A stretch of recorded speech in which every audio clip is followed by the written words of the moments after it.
手机挖矿 Pi Network 即将在年底上主网，全面 KYC 即将展开。台币因着上主网后的巨大市场，将会被广泛使用。消费会有哪些改变呢？我们最好的因应方式是什么呢？大家好，我是 Paul， 这个频道是谈论有关手机赚钱 App 以及财富自由的频道，目的仅在帮助取得讯息和参考，并不构成投资建议。我们也需要文案、影片制作剪辑与社团经营专长的朋友，无论兼职或是全职。如果你有兴趣加入我们的团队，一起努力，可以将你的想法和履历寄到说明栏征才信箱。我们进入主题。我们都知道，未来 Pi Network 商城中将使用虚拟货币，或者叫做加密货币，也就是使用 Pi 币来进行消费和购物。而这个虚拟货币是属于去中心化的模式。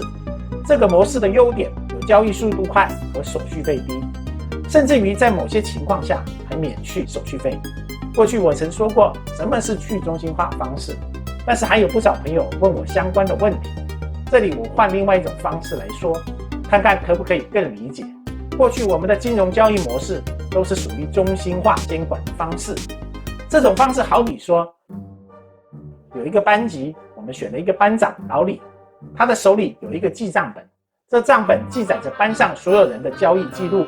这个老李在现实生活中就好比是政府或者是银行的角色，班上任何一个同学一旦有交易发生，就要报告班长，班长就是扮演公证人的角色，把交易记录下来。比如说张三帮我整理花园，我就报告给班长，我付了200块给张三。我帮助王五盖房子，他就给我了500元，我又报告给班长，我收了500元。这样在班长那边就会有我的交易资料。在这样的班级系统中，同学财产的所有权都掌握在班长的手中。这样的前提，老李是一个十分可靠而且值得信任的人，不会被贿赂，也不会篡改账本。在2008年发生了全球金融海啸，在当时全球通用的货币美元严重贬值，很多国家都因为美元的贬值而受到很大的损失，严重波及到整个经济。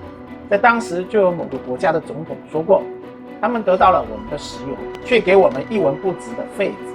法定货币在全球出现了信任的危机，人们发现政府好像无法完全监管。这时就跑出来一个叫做中本聪的人，他提出了一套没有发行机构、没有中间人的点对点的支付系统。他设计了比特币去中心化的模式。那什么是去中心化呢？用刚刚的例子来说，既然让班长记账行不通，同学们决定要换个方式，没有班长了，也就是不需要老李。在交易完成以后，大家都要利用村里的广播通知全班同学，然后每个人再将交易记录放在自己的账本中，这就是去中心化的概念。同学们在听到广播后，立刻就把交易记录写在各自的账本中，这样一来，班上每个同学都有一本账本。一旦交易记录发生冲突的时候，统一就以多数账本决为准，这样就不会有账本遗失或者篡改的问题了。这就是所谓的去中心化账本系统。比特币是第一个实现这个系统的实例。比特币的架构中，人们不需要信任央行、金融机构或任何的组织。中本聪将记账的权利从金融机构的手中还给人民，让人民重新掌握资产的所有权。每个人手里都有一本账本。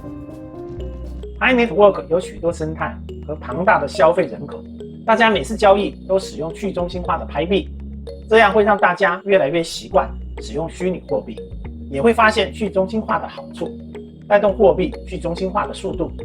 换句话说，货币交易将加速去中心化，这是一个逐渐变化的过程。在这个过程中，虚拟货币和法币将共存，同时互动。在此期间，我们会发现使用虚拟货币作为商品交易会逐渐成为常态。到时候会像中美洲萨尔瓦多一样，产品会以法币和虚拟货币两种同时标价。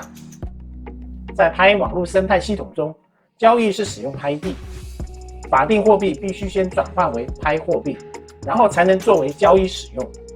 虽然拍官方并未公布这方面的相关细节，我们可以尽早因应。目前我个人认为最好的因应方式是尽早开始免费挖矿。现在的拍币是不用去花钱购买的，现在就要开始来挖拍币，先为自己累积一些拍币的数量，将来要使用拍币时，才不用花太多钱去购买，甚至还会赚一些钱。而这样的需求大约在年底上主网的时候就会发生了。你如果还没有安装 Pi Network， 还是要鼓励你能尽快的安装，然后开始挖矿。你可以参考这一部影片，下载链接以及邀请码放在说明栏以及第一个留言。你不一定要使用我的邀请码，请你要找一个可以对你负责的人来帮助你。若你已经有 Pi Network 手机挖矿，请持续挖矿下去，每24小时记得点亮闪电一次。年底很快就到了，马上就可以获得成果了。最后还是要提醒一下，不要忘记订阅、按赞和分享。我们下次再见。